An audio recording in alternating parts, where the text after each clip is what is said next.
The morning sun had just broken through the horizon, casting a soft, golden light over the quiet roadside diner.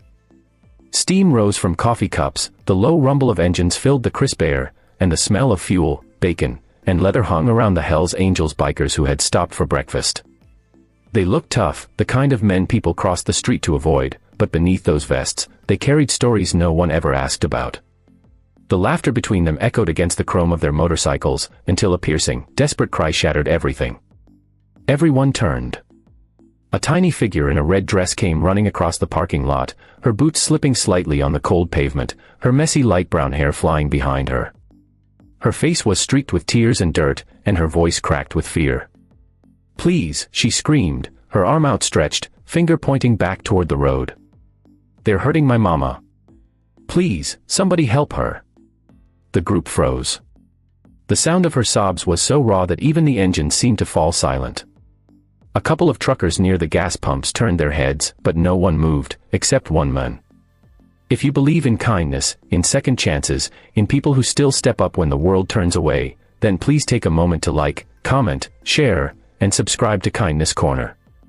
Because what happened next will restore your faith in humanity.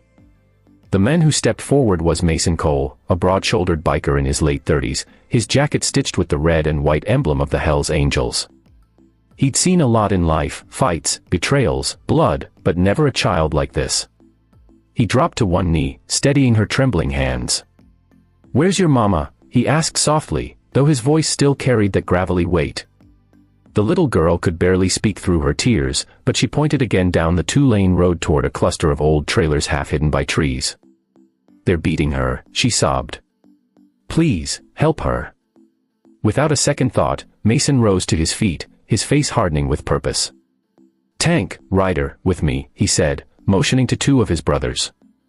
The three men swung their legs over their Harleys, engines roaring to life, tires screeching as they tore down the road. Dust and wind kicked up around the diner, leaving everyone in stunned silence.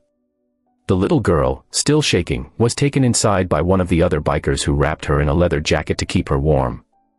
She sat by the window, eyes wide, watching as the red taillights disappeared in the distance. The road stretched quiet for almost 5 minutes. Then, faintly, the sound of chaos drifted back, angry shouting, a woman's cry, and the roar of engines cutting through violence. Mason and his crew had found the trailer. Inside, what they saw burned into their memories forever. A man, drunk and furious, had cornered a woman against the wall, his fists already bloodied, his voice slurred with rage. The small, cracked window let in a sliver of sunlight that fell across the terrified woman's face, bruised and swollen.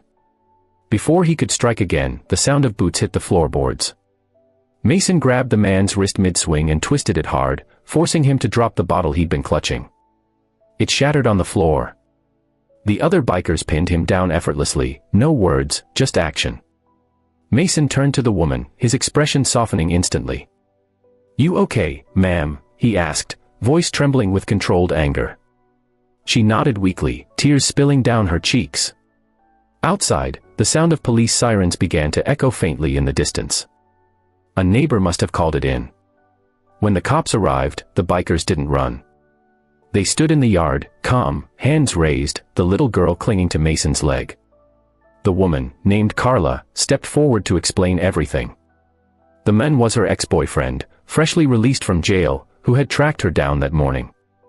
When the police led him away in handcuffs, Mason quietly walked the little girl, Hannah, back to his motorcycle. "You did good, kid," he said softly. "You were brave." They rode back to the diner together. Hannah sat on his lap, clutching a helmet far too big for her small head, as the morning sun now rose fully above the horizon. By the time they returned, a small crowd had gathered, truckers, travelers, locals, all waiting anxiously to see what had happened. When they saw Mason carrying the little girl, unharmed, with her mother walking slowly behind them, bruised but alive, every conversation stopped. The world seemed to go silent for a moment, as if no one wanted to break the spell. Carla, her voice shaking, thanked the bikers over and over. "I didn't think anyone would come," she whispered. Mason looked at her and simply said, "She made sure we did." He nodded toward Hannah, whose cheeks were still flushed from crying but now carried the faintest hint of relief. The diner's owner came out with blankets and coffee, offering them quietly. One by one, the Hell's Angels removed their jackets and draped them around the two, a gesture so unexpected that even the police, still lingering by their cars, looked away in quiet respect.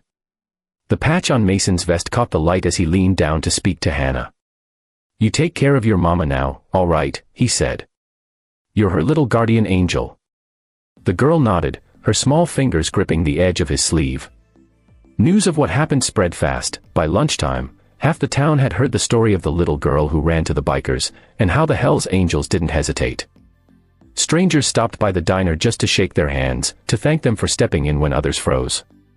Mason wasn't a man of words, but when someone asked why they'd done it, he simply said, "You don't ignore a cry like that. Doesn't matter what patch you wear, some things are just human." Over the next few weeks, Carla and Hannah started rebuilding their lives. The local community pitched in, people offered furniture, groceries, even a small apartment in town. And every Sunday, a group of bikers could be seen parked outside, checking in, bringing groceries, sometimes just sitting quietly at the diner table with a cup of coffee and the laughter of a child echoing around them.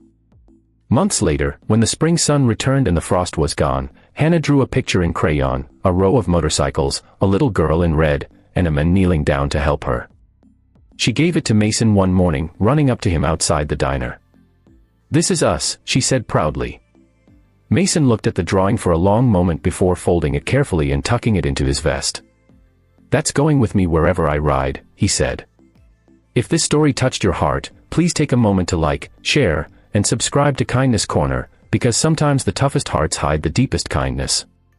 And before you go, tell us in the comments, what would you have done if you were one of those bikers?